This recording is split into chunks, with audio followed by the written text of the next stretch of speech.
Okay तो unit 6 के अंदर that is EMI and alternating current, उसके अंदर क्वेश्चन नंबर 37। लास्ट टाइम हमने कुछ क्वेश्चंस देखे थे जिसके अंदर टाइम और एक्सपोनेंशियल वैल्यू जो थी उसका हमें यूज़ करना था। अब वहाँ से थोड़ा सा आगे बढ़ते हैं, देखते हैं उसमें क्या कर सकते हैं। क्वेश्चन 37।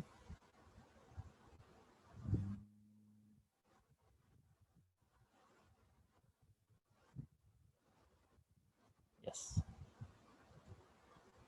तो क्वेश्चन 37 ऐसा है, a rectangular loop of side a and width b is placed at a distance d from an infinite wire carrying current I. What is the induced EMF if the loop moves away from the wire with velocity v? अब ये जो question है वो बहुत ही simple सा question आप consider कर सकते हैं, जहाँ पे आपको एक दो छोटे छोटे कॉन्सेप्ट्स का कॉम्बिनेशन से वो आपको करना चाहिए। सबसे पहले तो यहाँ पे इतना समझिए कि कोई एक वायर है, उसके बाजू में लूप आ रहा है, मतलब वो मोशन में है, मोशन में इसलिए वहाँ पे करंट इंड्यूस्ड होता है। ओके, और जो करंट इंड्यूस होता है उसके हिसाब से वहाँ पे आएगा मोशनल ईएमएफ का कॉन्सेप्ट।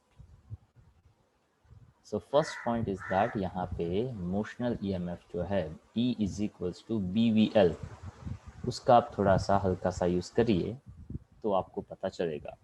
दूसरा यहाँ पे ऐसा बताया गया,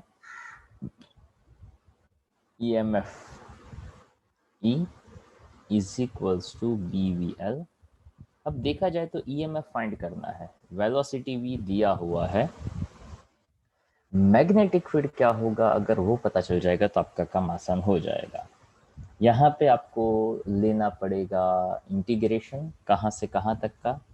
तो क्या ऐसा समझिए कि rectangular loop side a and width b is a place at a distance d from infinite wire carrying current I. तो यहाँ पे ऐसा समझा जाएगा कि वो जो नज़दीक आएगा, what is the induced EMF if the loop moves away from the wire with velocity. Now it is going away और इट इज़ कमिंग टूवर्ड्स, तो वहाँ पे EMF इंड्यूस हो सकता है। अब यहाँ पे magnetic field due to loop क्या हो सकता है, या तो ऐसा सोचिए कि वहाँ पे तो करंट इंड्यूस हो रहा है, वायर में करंट पास हो रहा है, तो वायर में जब करंट पास होता है तो उसका मैग्नेटिक फील्ड का फॉर्मूला क्या होता है। Magnetic field formula due to current carrying wire, के पास आपकी नोट्स हो, नोट मतलब मटेरियल हो, या तो ये बुक हो वहाँ से। 0/4 pi I by A sin θ1 plus sin θ2। हाँ, अब वहाँ पे उस किस्सों में हमें ये सोचना पड़ता है कि यहाँ पे μ0I upon 4 πy sin θ1 plus sin θ2, ऐसा कुछ हमने देखा, ताकि करंट उसमें पास होता है। अब यहाँ पे y जो है वो एक डिस्टेंस कहता है, तो यहाँ पे करंट कैरिंग वायर जो है वहाँ पे y डिस्टेंस तो नहीं है, तो वहाँ पे कितना डिस्टेंस दिया है, d जितना डिस्टेंस दिया है।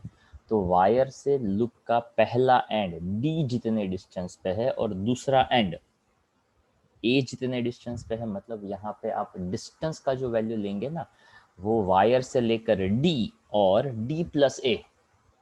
आई रिपीट, कहाँ से कहाँ तक, तो के ऐसा सोचना है, वायर वायर से लेकर d पे ये एंड, और ये वाले एंड पे ये दूसरा एंड। तो यहाँ पे अगर हमें लिमिट लेना पड़े, ओके, 1/y का, ओके, और यहाँ पे जब आप लेते हैं तो वो सबसे पहले हमें छोटा सा मैग्नेटिक फील्ड देगा, ताकि हम वहाँ पे ऐसा सोचेंगे। मैं एक छोटे छोटे पॉइंट बता रहा हूँ, ध्यान से देखिएगा।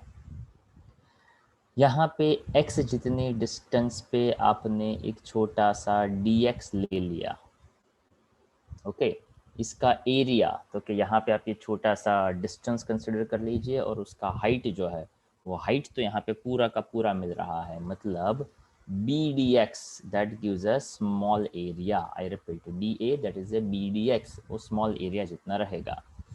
अब यहाँ से आपको टोटल एरिया चाहिए, टोटल फ्लक्स चाहिए, तो यहाँ पे फ्लक्स हो जाता है phi is equals to magnetic field into area। अगर यहाँ पे डी फाई लेते हैं तो यहाँ पे डी स्मॉल ए लेंगे, इंटीग्रेशन करेंगे डी फाई का, तो इसका भी इंटीग्रेशन हो जाएगा बी डी एक्स का। पर ये कहाँ से कहाँ तक का पूरा एरिया काउंट करेंगे, तो कि डी से लेकर ए प्लस डी तक का। यहाँ पे जो डिस्टेंस है, डिस्टेंस के अंदर जो चेंज हो रहा है वो वाई, यहाँ पे है डी, डी से लेकर ए प्लस डी। तो यहाँ पे देखा जाए तो आप देखेंगे ना, तो यहाँ पे आपको मैग्नेटिक फील्ड का फॉर्मूला तो कि म्यू ज़ीरो आई ऐसा भी मिल रहा है, sign theta one plus sine theta to, वो यहाँ पे क्या कहेंगे, एंगल्स तो लेने की कोई ज़रूरत नहीं रहेगी, ताकि यहाँ पे वो कंसिडर हो जाएगा for infinite length wire. Plus आपको जो एरिया लेना है पूरा का पूरा एरिया बन जाएगा, एरिया मतलब ए इंटू बी जितना एरिया बनेगा। अब इन दो तीन चीज़ों को आपको मिक्स करना पड़ेगा तब जाकर, अच्छा डी फाइव से अगर मान लो फाइव मिल जाता है तो वहां से ईएमएफ कैसे मिलेगा,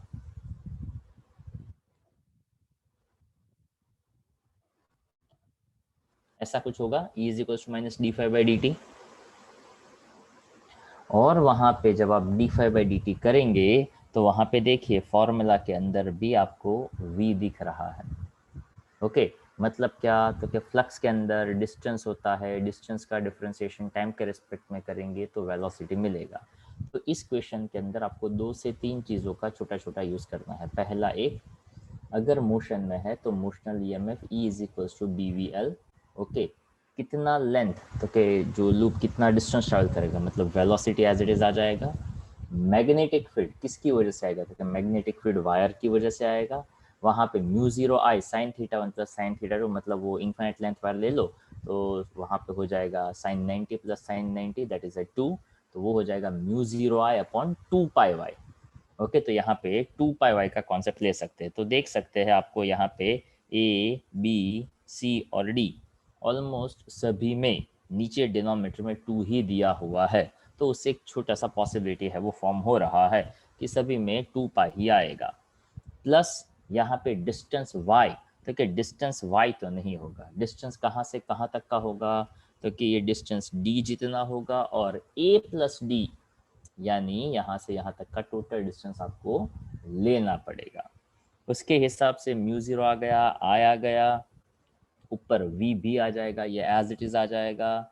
अब यहाँ पे मतलब mu zero I magnetic field का, velocity v as it is, नीचे आ गया 2 पाई।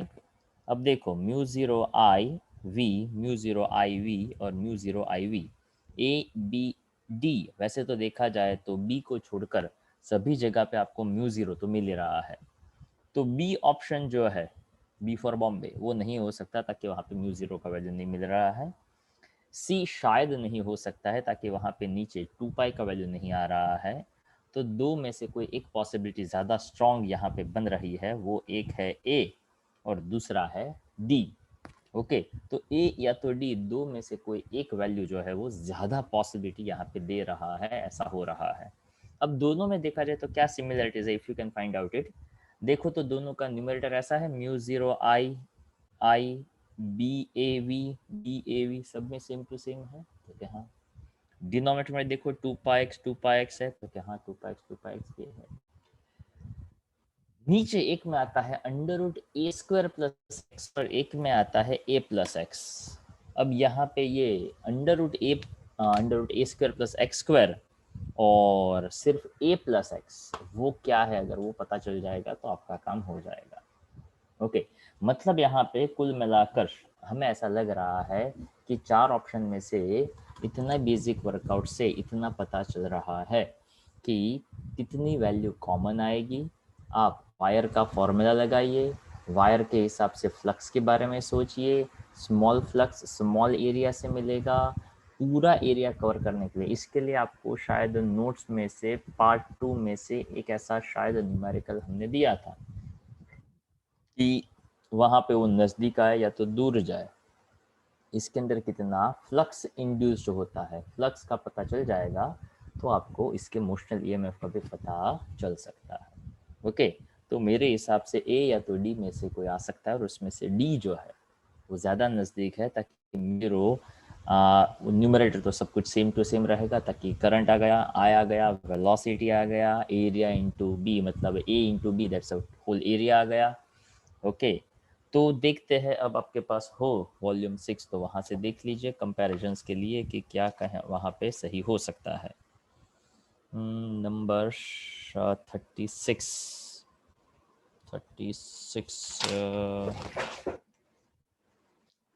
हम्म 36 या 37, सॉरी 37। ओके, तो 37 में आप देखिए वहाँ पे सबसे पहला बेसिक सा पॉइंट आप देख सकते हैं, पेज 761 आपके पास हो वॉल्यूम 6, तो वहाँ पे देखिएगा। जैसे कि यहाँ पे हल्का सा फिगर हमने लिया, ऐसा आइडिया बना। Okay, x that's consider distance D, जो यहाँ पे as per the figure D दिया था वो यहाँ पे एक्स कह दिया। सबसे पहले डी फाइव ले लिया, जो magnetic field into small area देता। ओके, स्मॉल एरिया के लिए वहाँ पे लिख दिया है बी डी एक्स, जैसे मैंने यहाँ पे कहा ये डी है, that is B D X. नीचे बन जाता है 2 पाई वाई, वाई की जगह पे वो बन गया डी प्लस एक्स, यानी टोटल डिस्टेंस बन गया। उसके बाद वहाँ पे टोटल फ्लक्स निकालने के लिए कर दिया इंटीग्रेशन, और इंटीग्रेशन यहाँ पे मैंने डी से ए प्लस डी कहा, वहाँ पे कहा 0 से ए। ओके, 0 से ए का मतलब यहाँ पे वो कर रहे हैं, हाँ that is one in the same thing. Okay, मैंने यहाँ से ये जो वायर था, ओके, तो यहाँ से ये डिस्टेंस मैंने डी मान लिया, और ये डिस्टेंस को ए कह दिया। They consider this point as a 0 point, तो 0 से लेकर ए, इट मीन्स पूरा का पूरा फ्लक्स इसमें से कितना पास होगा। तो वहाँ पे ऑफ कोर्स लॉग नेचुरल का टर्म आएगा। ओके, तो लॉग नेचुरल का टर्म फ्लक्स देगा, और उसके बाद ईएमएफ का value E is equal to minus d five by D t करेंगे।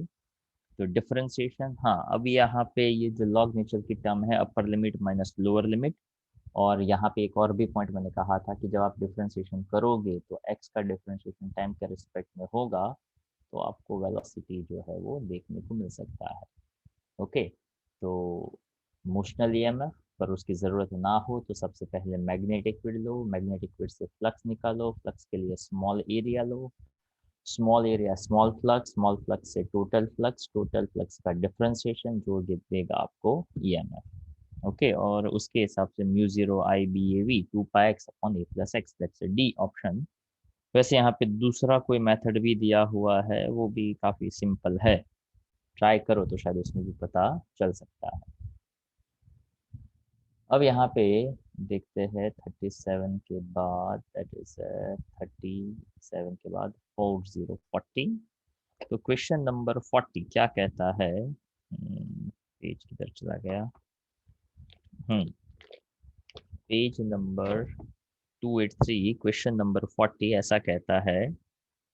अच्छा, सबसे पहले तो क्वेश्चन नंबर 40 में जो फिगर दिया हुआ है वहाँ पे दो फिगर है, जिसमें एक वेस्टर्न ब्रिज वाला फिगर है, वो उसका इस क्वेश्चन के साथ कोई लेना देना नहीं है। ओके, अगर आपकी बुक में वो फिगर हो तो उसको आप निकाल दीजिएगा, ताकि उसका यहाँ पे कोई लेना देना नहीं बन रहा है। A current I flow through an infinitely long wire having a infinite bands as shown in the figure, मतलब वहाँ पे नीचे साइड में जो फिगर दिया हुआ है थोड़ा zigzag जैसा, वो फिगर कंसिडर करना है। The radius of first curved portion is a and the radius of each successive curved portion increasing by factor eta या तो n. The magnetic induction at the point O is dash. अब यहाँ पे इस question के लिए आपको भी फिर से एक वो क्वेश्चन हेल्प कर सकता है जो नोट्स में हमने दिया हुआ है,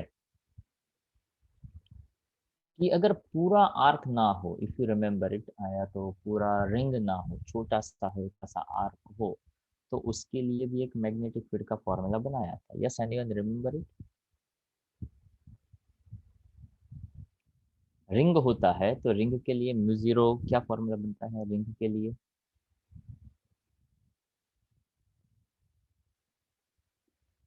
रिंग के लिए formula mu zero I by two है। Mu zero I by two A. अब हमने ऐसा कहा था कि n नंबर ऑफ टर्न्स होते तो आप यहाँ पे n ले लेते। अब हम ऐसा कहते कि वो रिंग पूरा नहीं है, रिंग थोड़ा सा है, हल्का सा है, यानी हमने ऐसा एक क्वेश्चन किया था, इफ यू रिमेम्बर इट, ऐसा कोई आर्क वाला था क्वेश्चन, दिस ऐसा कुछ। ओके, याद हो तो यहाँ पे थीटा एंगल बनता है, आर्क का वैल्यू अगर ये रेडियस आर हो तो आप कह सकते हैं R theta angle is equals to arc upon radius के हिसाब से arc equals to angle into radius.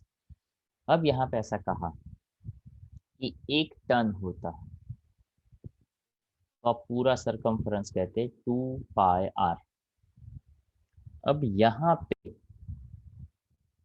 पे एक टर्न होता है तो 2 पाई आर कहते हैं आप। अब यहाँ पे ये पूरा टर्न तो है नहीं, okay, that is consider small turn, that I consider small and turn. तो उसका लेंथ कितना बन जाता है आर थीटा,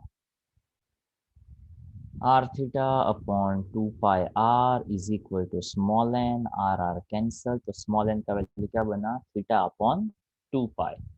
तो वहां पे मैग्नेटिक फील्ड बन जाता है mu zero I theta 2 pi and 2 a, that is 4 pi a। Okay, अब यहाँ पे इस ए का मतलब क्या था भाई, रिंग के अंदर ये ए का मतलब क्या था,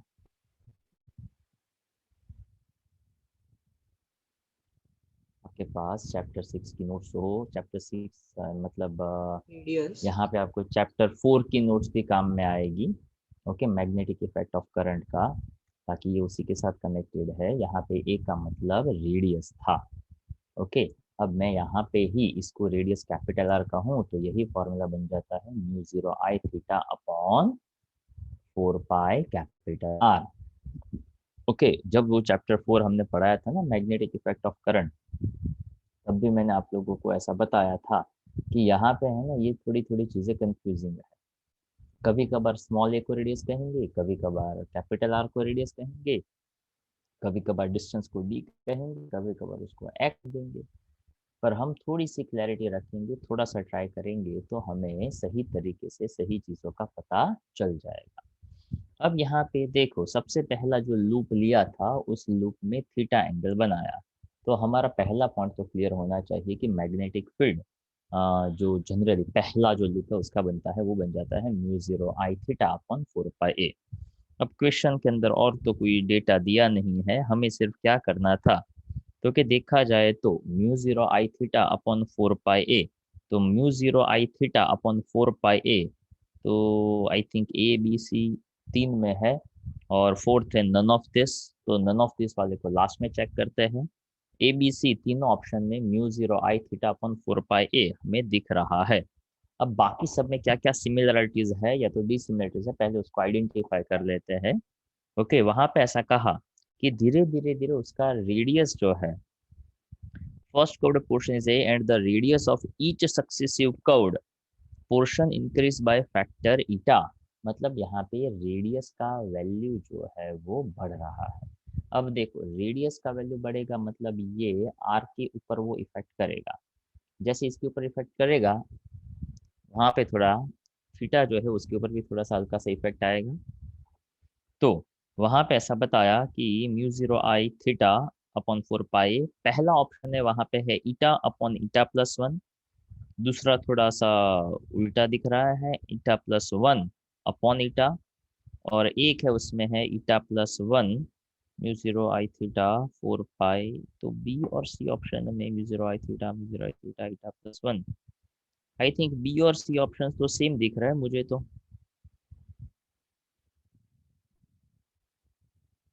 आपको भी सेम दिख रहे होंगे, देखो तो बी और सी ऑप्शंस अलग अलग, तो मुझे तो कुछ नहीं दिख रहा है उसमें।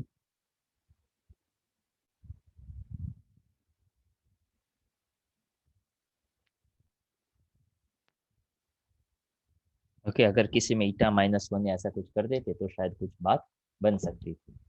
अब देखो, अब यहाँ पे बहुत कुछ ज्यादा ना सोचा जाए और बहुत ही सिंपल सी बात यहाँ पे अगर हम ले ली जाए कि सबसे पहले आप वो जो फिगर दिया है उस फिगर में देखते जाइए, करंट का डायरेक्शंस जो है उसके हिसाब से क्या आप ऐसा आइडिया लगा सकते हैं कि करंट इन आएगा या आउट आएगा, ताकि वहां पे जो जिगजैग बनाया हुआ है लाइक दिस 1 2 3 4 5 6 7 ऐसा कुछ जा रहा है।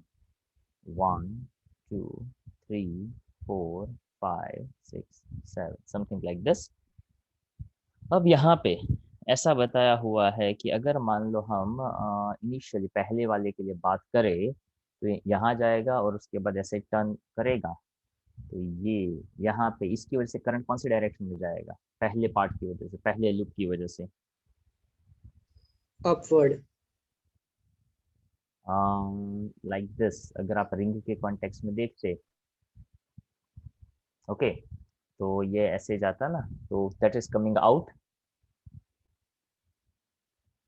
रिंग ऐसे घूमता है तो दैट इज कमिंग आउट। तो पहले के लिए कमिंग आउट होता, दूसरे के लिए कैसा होता, going in, then again coming out, going in, coming out, going in, इस तरह से चलता। तो इसके हिसाब से अगर एक एक एक एक एक, एक वैल्यू अगर हम यहाँ पे देखते जाए, तो वहां पे भी आप देख सकते हो पहला वाला है that is like this, coming out in out in out in, ऐसा चलता रहेगा। तो वही पॉइंट यहाँ पे आपको कंसिडर करना है। तो अब यहाँ पे mu zero I theta upon 4 पाई ए था, हर एक में कौन सी वैल्यू बढ़ रही है, तो हर एक में उसका रेडियस थोड़ा थोड़ा थोड़ा थोड़ा थोड़ा बढ़ रहा है, और थीटा सॉरी ईटा टाइम्स बढ़ रहा है। ओके, यहाँ पे बताया है कि that is each successive curved portion increase by factor eta. तो पहले वाले में एज इट इज, दूसरे वाले में ईटा आया, तीसरे वाले में ईटा का स्क्वायर हो जाएगा, उसके बाद ईटा का क्यूब हो जाएगा, और इस तरह से ये वैल्यू जो है वो add on add on add on होता रहेगा। ठीक है। अब इसके हिसाब से आप क्या करेंगे, तो क्योंकि जो मैग्नेटिक फील्ड ऐड हो रहा है, मतलब जिसका डायरेक्शन एक टाइप का है, something like this, B1 B2 B3 B4 B5, ऐसा समझ रहे हो आप? ओके, अगर मान लो मैंने B1 यानी पहला वाला कमिंग आउट वाला जो है उसको पॉजिटिव ले लिया, तो B2 गोइंग इन वाला हो जाएगा। तो out in out in out in and so on चलता रहेगा, ऐसा कुछ कुछ। अब B1 है, B2 है, B3 है, B4 है, उन सब में से कॉमन क्या रहेगा, mu zero I theta upon 4 pi A common रहेगा। तो क्या, हाँ, तो B1 में तो 1 था, दूसरे में क्या आएगा, 1/ईटा, उसके बाद क्या आएगा, 1/n², 1/n³, ऐसा चलता रहेगा। ओके, मतलब यहाँ पे कुछ ये एक्सपोनेंशियल टर्म जो है वो बनेगा।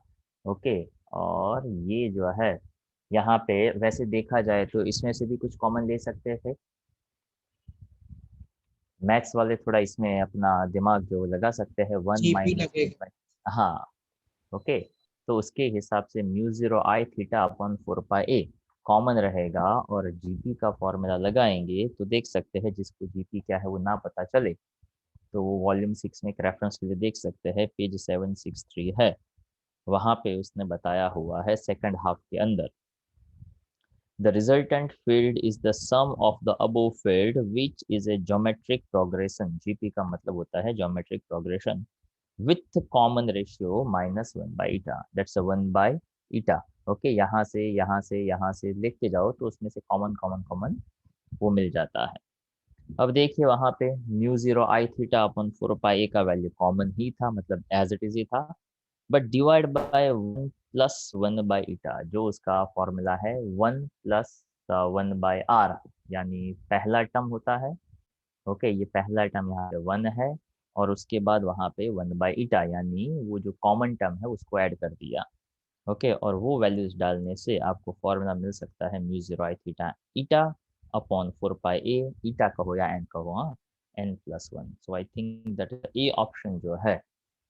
तो इस क्वेश्चन के लिए, इस चैप्टर का नहीं पर मैग्नेटिक इफेक्ट ऑफ करंट का ये point, for ring, for turn, और उसके बाद उसका आर्क, और आर्क में इन आउट मतलब प्लस माइनस होता जाएगा और उसके हिसाब से यहाँ पे ज्योमेट्रिक प्रोग्रेशन लगेगा। वो एक कॉन्सेप्ट अगर क्लियर होता है या तो पता हो तो इसमें से आप ये नई चॉइस आप याद रख सकते हैं या तो समझ सकते हैं।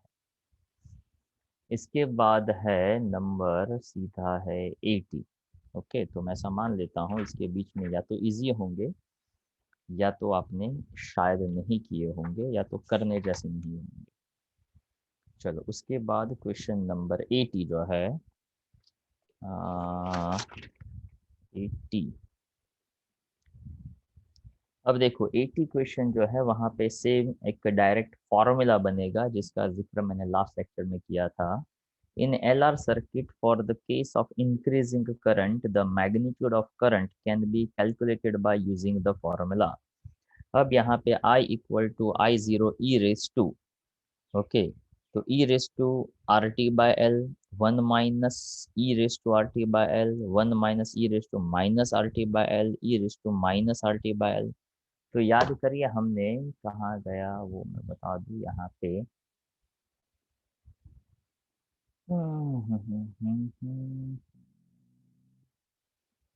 ये एक क्लास में उसका डिस्कशन हमने किया था।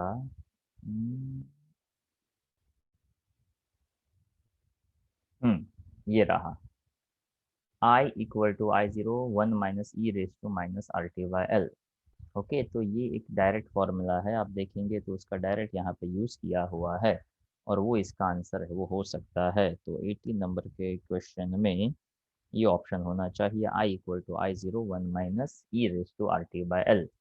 थोड़ा सा इसको रिफर करो तो पता चल जाएगा। ओके, ये पॉइंट थोड़ा आपके लिए नया था, आपने इसको नहीं देखा था, पर यहाँ से मैं बता दूं एनर्जी का फॉर्मूला देखा था, एनर्जी वन फोर्थ हो सकता है, करंट के लिए डायरेक्ट फॉर्मूला दिया था और ई रेस टू मतलब वो टाइम कांस्टेंट होना चाहिए, उसके हिसाब से यहाँ पे उसका डिस्कशन था।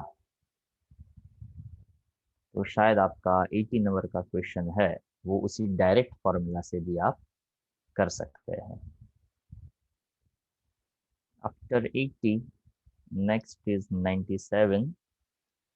97 जो है वहाँ पे क्या है, 97, हाँ, वहाँ पे फिर से एक दो कॉन्सेप्ट कंबाइंड हुए, जहाँ पे आप देख सकते हो स्प्रिंग भी है, के एक्स भी दिख रहा है, यानी फोर्स का formula F is equal to minus k x, यानी वहाँ पे आएगा लॉज ऑफ मोशन या तो वर्क एनर्जी पावर। ओके, उसके कुछ पॉइंट्स यहाँ पे आ सकते हैं। क्वेश्चन ऐसा है, conducting rod P Q of mass m and length L is placed on a two long parallel smooth and conducting rails connected to a capacitor as shown below। तो वहां पे आपको एक बेसिक सा मैग्नेटिक फील्ड दिया, वहां पे magnetic field कौन सी डायरेक्शन का दिया हुआ है? Siddharth just inside. अपने वीडियोस ऑन कर दीजिए, वीडियोस क्यों बंद रखे हैं? हाँ, magnetic field is going inside, वहां पे एक कैपेसिटर लगाया हुआ है। So it just about placed on a two long parallel rails connected to a capacitor as shown figure. The rod PQ is connected to a non-conducting spring of spring constant K, which is initially in a relaxed state. The entire arrangement is placed in a magnetic field perpendicular to the plane of figure. Neglect the resistance of rails and the rod.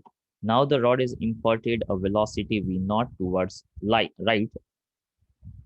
then acceleration of the rod as a function of its displacement x is given by dash। अब question को अगर आप थोड़ा सा समझने का try करें तो यहाँ पे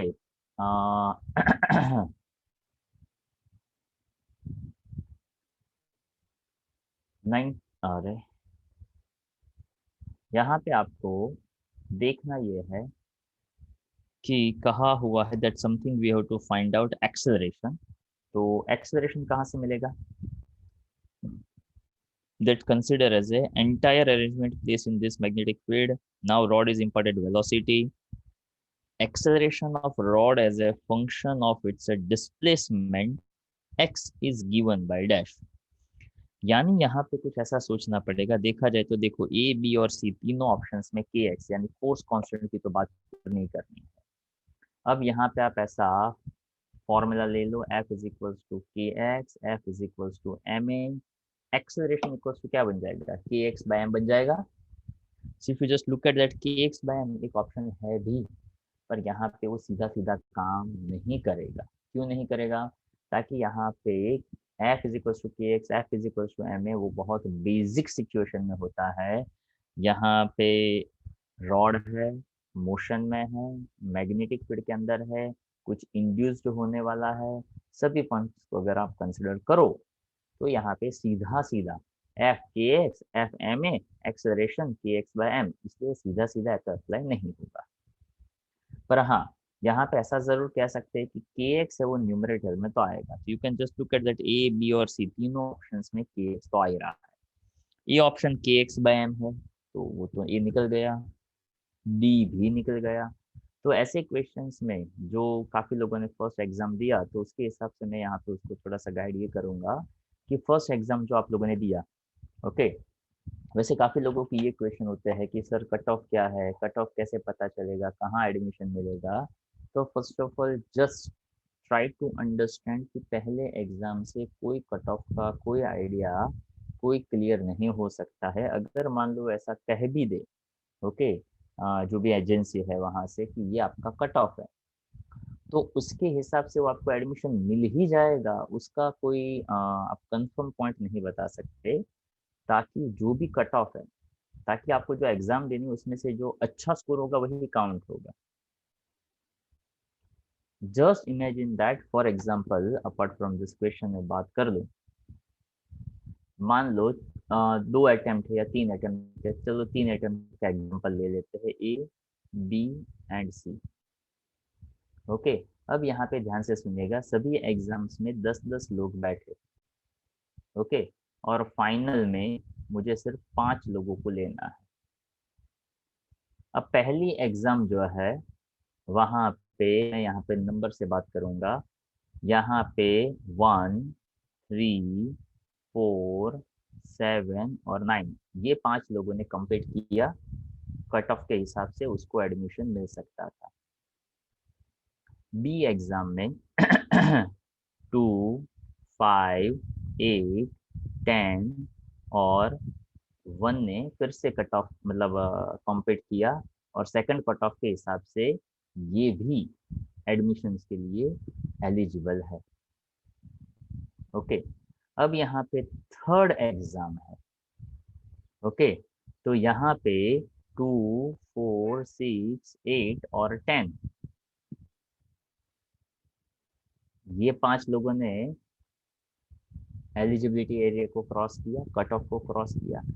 अब बताइए, पहली एग्जाम में ये कहता है कि मुझे मिल जाएगा, दूसरे एग्जाम कहती है कि मुझे मिल जाएगा, तीसरी एग्जाम कहती है कि मुझे मिल जाएगा, मतलब यहाँ पे तो 15 लोग एलिजिबल है, पर लेना तो 5 को ही है। 1 वाला कहेगा कि मैं 2 बार टॉप किया, तो 2 वाला कहेगा मैंने भी 2 बार टॉप किया, 4 वाला कहेगा मैंने भी 2 बार टॉप किया, ओके। उसके बाद 8 वाला कहेगा मैंने भी 2 बार टॉप किया, 10 वाला कहेगा मैंने भी 2 बार टॉप किया। तो क्या ऐसा होगा जो 5 चाहिए जिसने 2-2 बार टॉप किया वो यहाँ पे आ जाएंगे? ये तो भाई मैंने 10 का एग्जाम्पल लिया, आपको तो 2.5 लैक्स के बारे में सोचना है। But my always advice is that कि ये कुछ भी सोचना ही नहीं चाहिए, ओके। अगर 10 लाख लोग एग्जाम देते हैं, 4 अटेम्प्ट है, तो ऐसा सोचिए, अगर पहली एग्जाम से फर्स्ट से लेकर फर्स्ट 2.5 लाख वाले ने एलिजिबल किया, सेकंड एग्जाम में 2.5 लाख से 5 लाख वाले स्टूडेंट्स ने, मतलब उसके जो नंबर्स है ना उसके हिसाब से, तीसरे में 5 से 7.5 वाले ने, और फोर्थ एग्जाम में 7.5 से 10 लाख वाले ने। मतलब कोई एग्जाम में किसी ने कुछ रिपीट नहीं किया, एवरी टाइम नई फ्रेश सभी स्टूडेंट्स ने एलिजिबल किया। तो एडवांस देगा कौन? 10 लाख लोग देंगे। ओके, तो इस बात का न तो कोई क्लैरिटी देता है, न इस बात का कोई क्लैरिटी होता है। First exam it is just for your alertness, कि आप वहां से ऐसा देखो कि आपने क्या पढ़ा और उसमें से आप किस हिसाब से उसको एग्जीक्यूट कर सकते हो। ओके, क्या सीखा और उसमें से आप कैसे अपना स्कोर अपलिफ्ट कर सकते हो। फिजिक्स का स्कोर अच्छा हो गया, या केमिस्ट्री अच्छा हो गया, या मैथ्स अच्छा हो गया, तो सब अच्छा हो जाएगा। ओके, यहाँ पे तीनों का कंबाइंड स्कोर है वो काउंट होता है। ओके, तो एक का कम हो गया, दूसरे दो अच्छे हो गए, तो तीसरा उसकी वजह से नहीं, ऐसा कुछ नहीं होता। और वैसे भी हमारा दिमाग है उसको आदत होती है 85, 90, 95 ये देखने की। ओके, हमें ये देखकर खुशी मिलती है, पर कॉम्पिटिटिव एग्जाम में इसके साथ कोई लेना देना नहीं होता है। ओके, यहाँ पे तो ऐसा भी कहा जा सकता है, मतलब डीमोटिवेट करने की जरूरत नहीं है, पर यहाँ पे ऐसा समझा जाता है कि 98 परसेंटाइल हो ना, 98, तो ही कुछ काम की बात है। तो क्या करें, अब काम की बात करें कि ना करें। ओके, तो ऐसा नहीं होता है। अच्छा, 98 परसेंटाइल लाने के लिए क्या करना पड़ेगा, तो कि 25 में से मिनिमम 20 क्वेश्चन तो अटेम्प्ट करने पड़ेंगे, क्योंकि इसका इसके साथ कोई लेना देना ही नहीं है। पर हमें ये बात कभी समझ में ही नहीं आती है, ना हमें कोई समझाता है। हाँ, मैं ट्राई ज़रूर करता रहता हूँ, पर हमारे दिमाग में ये बात जाती नहीं है। क्यों? क्योंकि हमारा दिमाग पहले से जो पढ़ता हुआ आता है उसी को एनालिसिस करता रहता है। क्या पढ़ते हैं हम? तो कि भाई 10 मार्क का टेस्ट हो, 9 मार्क आए, मतलब 10 टेंजा, 9 टेंजा, मतलब मेरे 90% हुए। ओके, क्यों? तो क्या 100 के रिस्पेक्ट में ले लिया। उसके हिसाब से अगर 50 का पेपर हो, तो उसमें से कितने आने चाहिए, तो कि 52 जा, ओके, तो इधर 45 आने चाहिए, तो मेरे 90 होंगे। अगर 100 का हो तो बस मेरे 90 मार्क्स आएंगे, तो ही मेरा काउंट होगा।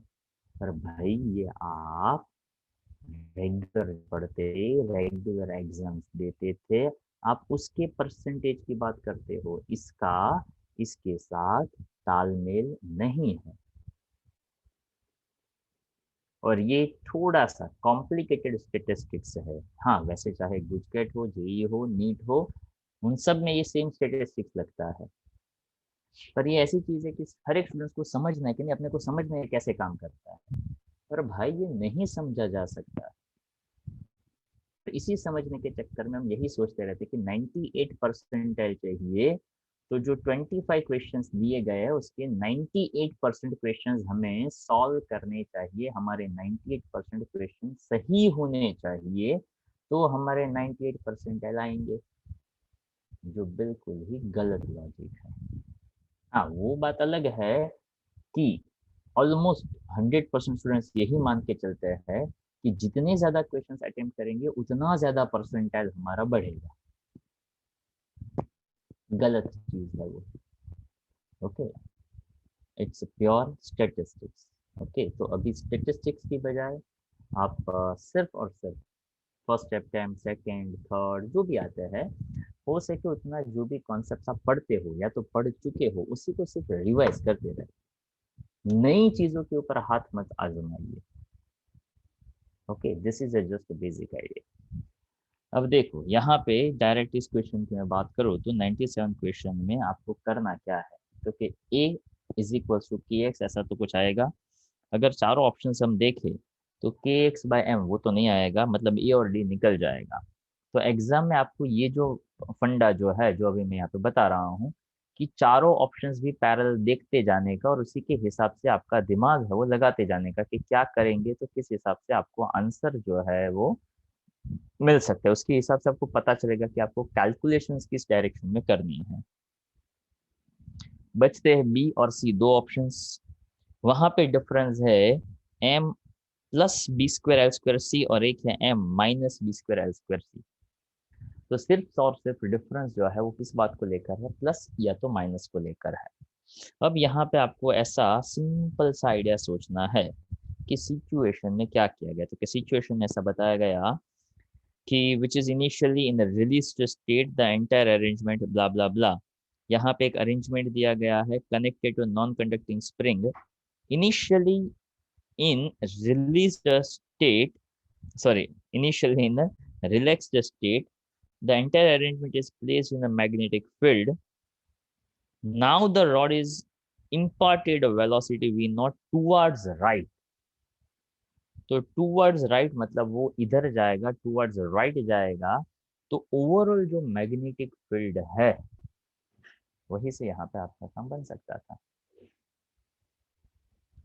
तो इस क्वेश्चन के लिए यहाँ पे ये स्प्रिंग है, ये मैग्नेटिक फील्ड है, टूवर्ड्स राइट लेते जाएंगे तो ओवरऑल जो ये एरिया है मैग्नेटिक फील्ड जो लूप में से पास होता है, वो ओवरऑल एरिया जो है वो बढ़ता जाएगा, पहला पॉइंट।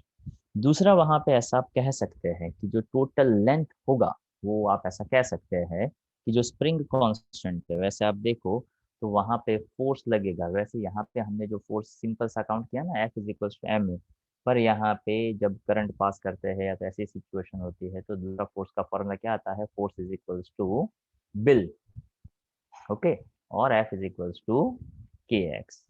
ये दोनों ही फोर्सेस लगेंगे, पर यहाँ पे ऐसा समझना पड़ेगा कि यहाँ पे ये फोर्स और ये फोर्स दोनों के दोनों फोर्स का वैल्यू एड ऑन हो जाएगा, जो यहाँ पे F is equal to M a जितना बनेगा। क्यों?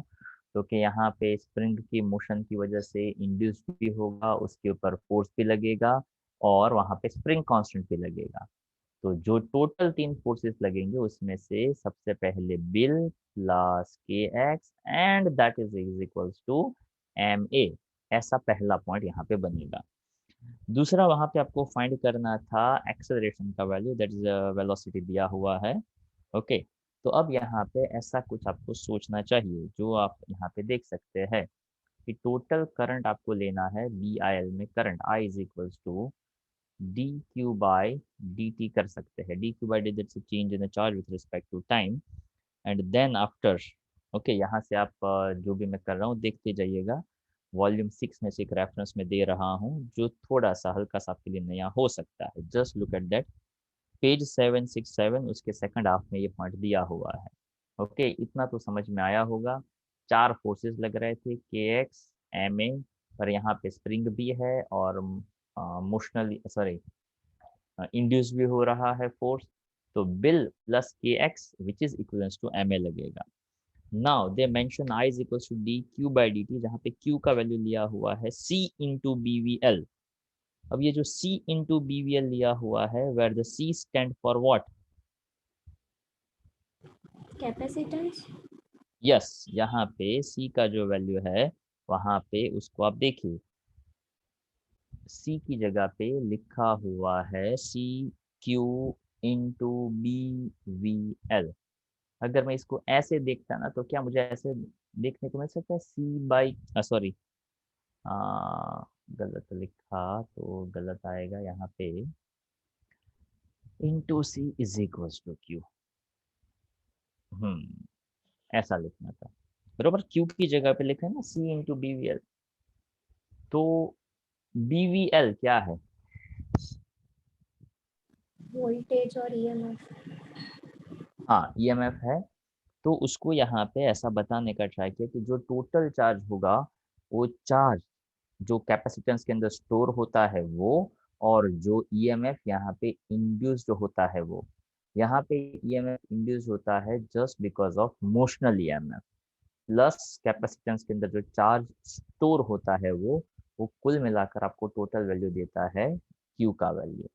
उसके हिसाब से उसका डिफरेंशिएशन किया तो आपको डीवी बाई डी टी मिल सकता है, डीवी बाई डी टी जो यहाँ पे एक्सेलरेशन बनेगा। So you can see that उसमें से एक्सेलरेशन को सब्जेक्ट ऑफ इक्वेशन बना सकते हैं आप। तो वहां से उसको फॉर्मूला मिलता था K X upon M minus B square L square C which is equal to omega square X, मतलब शायद ये फॉर्मूला आपको याद हो तो A equal to omega square X, that is about S H M, simple harmonic motion का ये एक फॉर्मूला था, जस्ट उसके कंपैरिजन के लिए वहां पे दिया हुआ है। पर उसमें से एक्सेलरेशन को सब्जेक्ट ऑफ इक्वेशन बनाए तो वहाँ से ए का वैल्यू मतलब पहला वैल्यू यानी ये वाला value BIL plus KX is equals to MA, और वहाँ पे जो आपको करंट का वैल्यू मिला हुआ है I इंटू आप वहाँ पे ले सकते हो C, सॉरी माय मिस्टेक, हाँ BIL या तो IBL जो भी कह सकते हो प्लस KX, और वहाँ से उसने एक्सप्रेशन को सब्जेक्ट इक्वेशन बनाया, तो वहाँ पे आपको B² भी मिल जाएगा ये वाला एज इट इज। I का वैल्यू दिया हुआ है CBL इंटू एक्सेलरेशन I का वैल्यू L plus KX is equals to M। तो यहाँ पे भी एक्सेलरेशन है, यहाँ पे भी एक्सेलरेशन है, ये पूरा का पूरा टर्म आप इस साइड शिफ्ट कर दो, तो KX is equals to MA, और यहाँ पे आ जाएगा minus B² L² B² L² C into A। अब इसमें से A कॉमन ले लो, बाकी का M के पूरे डिनोमिनेटर में चला जाएगा, तो KX upon M minus B² L² आपको वैल्यू जो है वो मिल सकता है। उसके बाद था 149। तो देखिए 149 जो है वो क्या कहता है, अब आई थिंक वहाँ पे AC के कुछ क्वेश्चन है वो आई थिंक हो सकते हैं। क्वेश्चन 149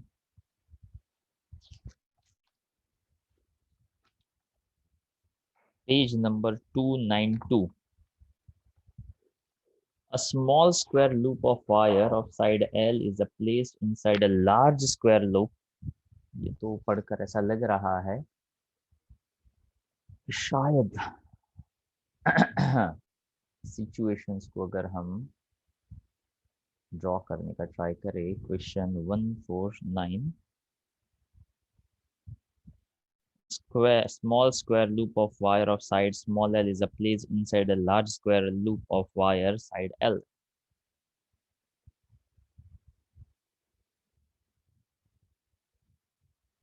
मान लेते हैं L। The loops are coplanar and their centers coincide. The mutual inductance of the system is proportional to dash। क्या है म्यूचुअल इंडक्टेंस का फॉर्मूला?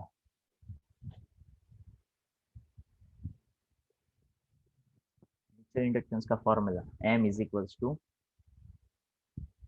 पाई बाय I तो एज इट इज रहेगा, पाई कैसे मिलेगा? Pi is what? Flux. Flux मिलता है BA से। मैग्नेटिक फील्ड, क्योंकि एक में से करंट पास होगा, दूसरे का मैग्नेटिक फील्ड ले सकते हैं। मैग्नेटिक फील्ड किसकी वजह से? क्योंकि लूप की वजह से।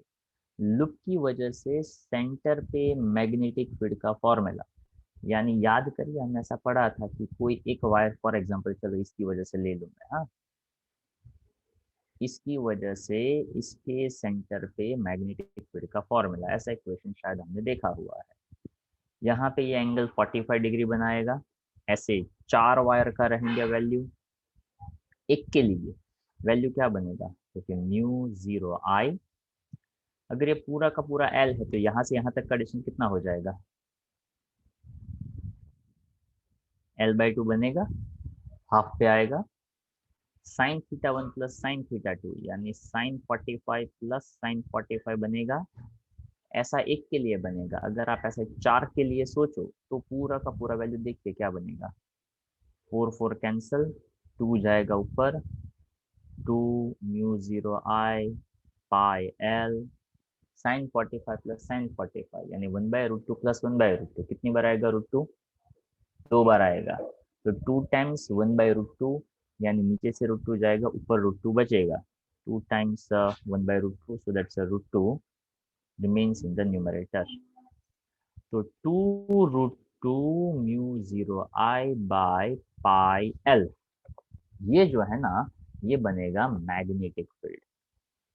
अब इसको एरिया से मल्टीप्लाई कर दो, तो area of the square loop क्या बन जाएगा, स्मॉल एल स्क्वायर बन जाएगा। अब देखो तो यहाँ से फ्लक्स बना हुआ है, डिवाइड बाय आई कर दो, तो यहाँ पे उसके हिसाब से आपको किसका रिलेशन लेना था, तो यहाँ पे mutual inductance of the system is proportional to. वैसे यहाँ पे दोनों ही चीज़ें आप कंसिडर कर सकते हैं but here it is very very clear, ये बड़े वाले से छोटे वाले में लिया तो ये वैल्यू हो जाता है आपका मैग्नेटिक फील्ड।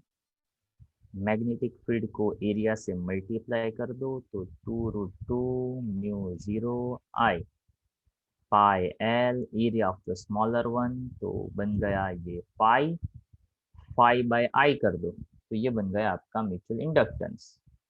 तो एल स्क्वायर के डायरेक्ट प्रोपोर्शन में और कैपिटल एल के इनवर्स प्रोपोर्शन में आएगा, तो small L square by capital L, जो यहाँ पे बी ऑप्शन जो है वो सूट कर सकता है।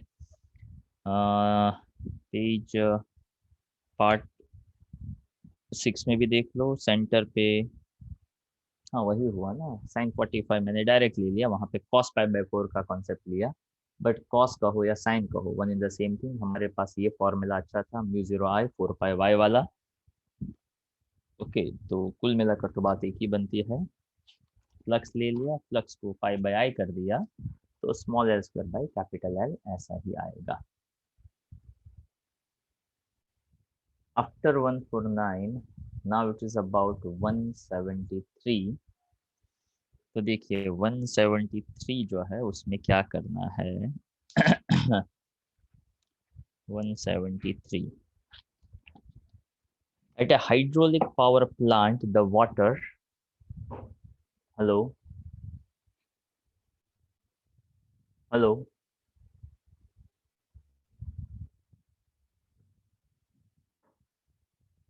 हेलो,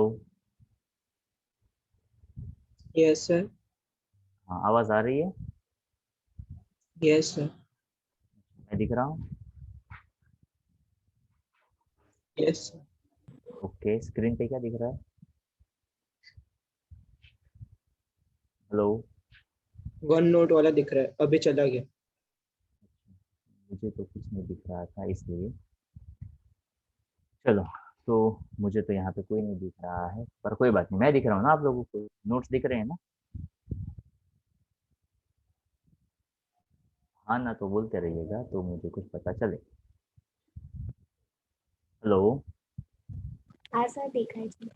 हाँ बस बस बस, page 173 sorry question 173, at a hydroelectric power plant the water pressure head is at height of 300 meter, यानी 300 meter, and the water flow available, हाँ 100 मीटर क्यूब पर सेकंड, इसको कहते हैं वॉल्यूम पर टाइम, 100 मीटर क्यूब पर सेकंड।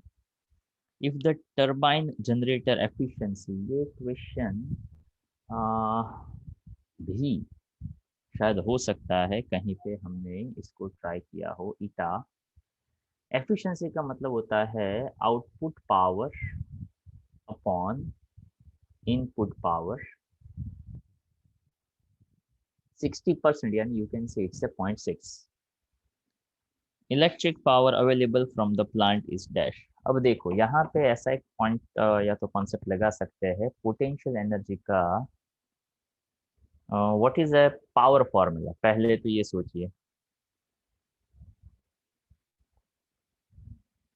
पावर का क्या फॉर्मूला होता है, work done upon time. Work done upon time. यहाँ पे कौन सा वर्क डन करना है, तो कि पोटेंशियल एनर्जी आप एक स्पेसिफिक हाइट पे लेकर जाने वाले हो, mgh/t ऐसा कह सकते हैं। अब यहाँ पे आपको मास नहीं दिया है, वॉल्यूम दिया है, तो क्या मास की जगह पे मैं लिख सकता हूँ डेंसिटी इनटू वॉल्यूम, हेलो, लिख सकते हैं ऐसा। Yes sir. अब देखो आपको वॉल्यूम अपॉन टाइम का वैल्यू दिया हुआ है, जी आपको पता है, एच दिया हुआ है, वाटर डेंसिटी पता है, और ये जो वर्क डन है वो 60% एफिशिएंसी देता है, यानी मल्टीप्लाई बाय 0.6 में कर सकता हूँ।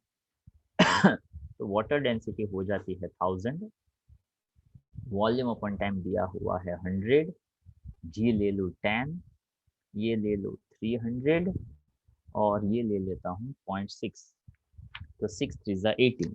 ओके, ताकि बाकी तो मुझे 10 की पावर में ही एडजस्टमेंट करना है। तो 6 3 18, 18 18, यानी देखा जाए तो चलो करके देखते हैं।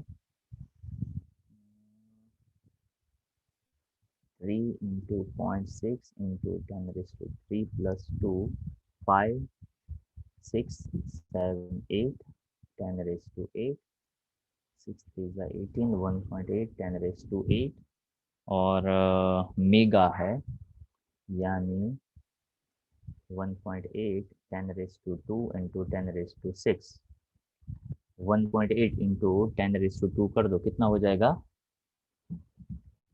180, राइट। तो 180 के आसपास जो है उसमें 176 ज़्यादा सूटेबल हो रहा है।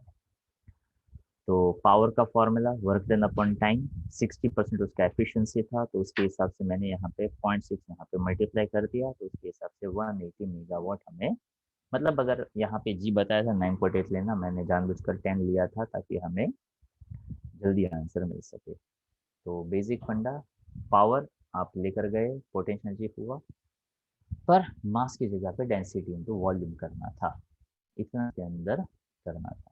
क्योंकि बाकी इसमें कोई इंपॉर्टेंट पॉइंट्स और नहीं लगाने थे। चलो अभी आज का लेक्चर हम यहाँ तक रखते हैं। किसी को कुछ कहना हो, कुछ पूछना हो तो पूछ सकता है।